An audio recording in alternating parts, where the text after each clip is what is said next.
Teenage love takes center stage in the works of American novelist Stephanie Perkins. She's currently in the country now for a book signing today, and she'll join us here, right here, she's with us right now on Daybreak to tell us more about her first 3 novels. Good morning, Stephanie. Oh, thank you so much, Claire. It's such a pleasure and an honor to be here. Well, thanks for coming in, and I've heard so much about you, and your readers say that your books, the stories in your books, have them smiling and sighing with love and feeling all giddy.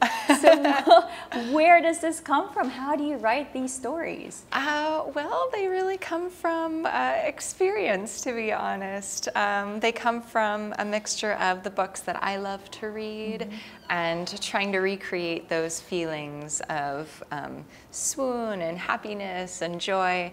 And then it also comes, very much from my personal life, and that I write love stories, and I fell in love as a teenager, and those feelings are still so strong and real. I'm still married to the man that I fell in love with as a teenager, and so I still remember those and relate to them, and I feel like it's coming across in my writing. That is so sweet. I wish I could be you.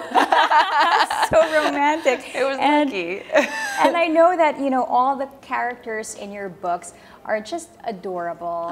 And, the readers love them. And they're almost even close to perfect. Why write about characters, and why write about characters who are like almost close to perfect? Well, it's so funny you say that. Can relate to that, the readers? Well, it's so funny you say that, because I think they're very far from perfect. Okay. And that's actually what makes them relatable and enjoyable and makes them maybe feel perfect despite that. I think when authors create characters who are good looking and really smart and great at everything, that's actually really boring to read about. And so you have to add in those complications. So I write about characters who are often very unsure of themselves or going through a difficult time, and even though these amazing things are happening to them, I'll write about those scary things too, or those really honest, kind of ugly emotions. And I think people are responding to that. They're seeing themselves in the characters because I'm writing about the good and the bad. And I think as a whole, that makes it more enjoyable somehow, actually, to remember to include both sides. Right, so they are amazing characters who have all these things happening to them, and then that's where all the excitement begins. Now, I know that you have worked with books pretty much all your life. Yes. I know but for those who don't, what did you do before becoming a novelist? When I was a teenager, I worked in a bookstore for several years, and it was an amazing job, and the coworkers that I had there really, they were my role models. They really kind of guided me into adulthood, and I had some kind of difficult teenage years, and they were the people who really comforted me and got me through that. So not only was I getting to work with the thing that I loved the most, books had always been my friends, really, as a child. I was, a pretty shy child. So not only was I working with this thing that I loved, but I was working with amazing people, and that just kind of set it in stone for the rest of my life.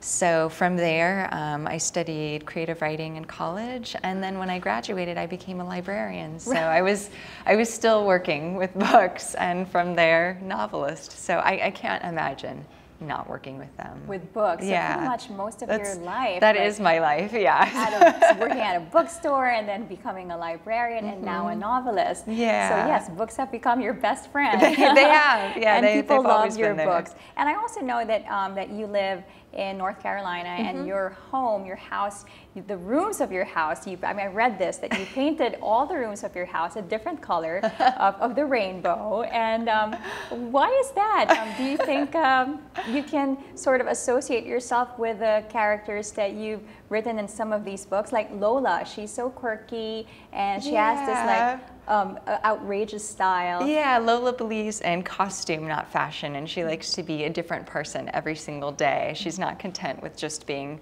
herself, and so that's kind of a part of her journey. So yeah, I love color, and actually I grew up in Arizona, which is desert, and I lived in a very beige house, and my whole world felt very, very beige. So your imagination went wild when you read those books. I mean, when you would like read books. Yeah, I had a grandmother who had a home, and every room of her house was painted a different color, and it just felt so magical and different. I was like, oh, that's what I'm going to have. So yeah, the moment we bought the house, it was as much color and life as possible into it. I think it's really cute. Oh, thank you. And also, I know that in your series of books that you've written, you know, the characters are from certain places, and like, for example, Anna is from Atlanta and she moved to Paris, and then Lola and Cricket are from San Francisco, and Isla and Josh are from Manhattan, and who I think eventually moved to Paris. So what and why write about these places? Is there a special reason you chose these places? Yeah, absolutely. I love setting almost as much as I love character, and I like setting to be a character, really. I read a lot of fantasy novels growing up, and I love that the setting was such a huge part of the story, and I really feel like that can be done in contemporary works too, in realistic books, that the setting, if you pick an interesting, beautiful enough place, that it can be just as rich and add just as much character to a story as the characters themselves. So Anna's set in Paris because I had a dream about this story.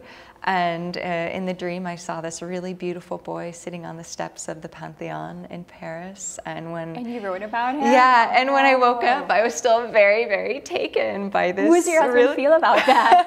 He's a really good sport. And I think a lot of that has to do with, I really write him into all of the characters, that all of the boys have a lot in common with my husband. So maybe that softens the blow, but he's a really good guy, so yeah. Yes, I think the girls went crazy over the guy that Anna meets in France. Yeah. Tell me about his St. Clair. Yeah, Everyone's Etienne just St. Clair. He's enchanting and gorgeous. And so he was the one in my dream. In my dream, he was very, very handsome, and he had a French name and an English accent. Wow. And he was very charming. And so when I woke up, really the story came from me trying to piece together you know, where this boy really came from, who was tricultural, because I knew that we were going to an American boarding school.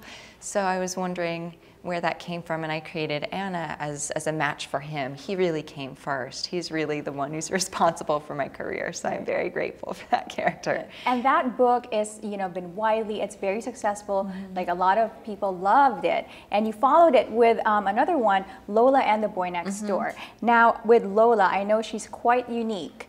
So tell us more about this character. Yeah. I know there's something really peculiar, unique about her. She's quirky, yeah. Quirky, there you go. Her book actually came to me first. It was published second, but I worked on it for about 10 years. I was living in San Francisco. It was the city where I got to date the man who became my husband. We got engaged in San Francisco, so it was a really romantic place. And while I was there, there were actually a lot of posters. There was a German film several years ago called Run Lola Run, and there's this girl with this bright red hair on the posters, and somehow those two, San Francisco and that film, got really locked together in my head, and I started thinking about a character very different from the one in that film, but who was very colorful, liked to be someone new every day. And so I sat with that character for about 10 years. It took me a while to find her story, but I think I did. I hope I did. Yes. Okay, so that's Lola, and then she has this really awesome rocker boyfriend, and then the boy next door, Cricket, comes back to her life, and the story unravels from there. So another great book. So now let's talk about the third one, which is not out yet, but will be out in August. Yeah, and 1 month. And then this story, the third one, will be sort of all the lovebirds will all meet up in a one big great finale. Yeah. Right? Okay. Yeah. So that will be out in? That'll be out August 14th. Okay. Yeah, Isla and the Happily Ever After. Isla was a really tiny minor character in Anna, and the boy in that book, his name is Josh. He was one of Anna's friends. So it's their senior year. We're back in the same school in Paris that we were.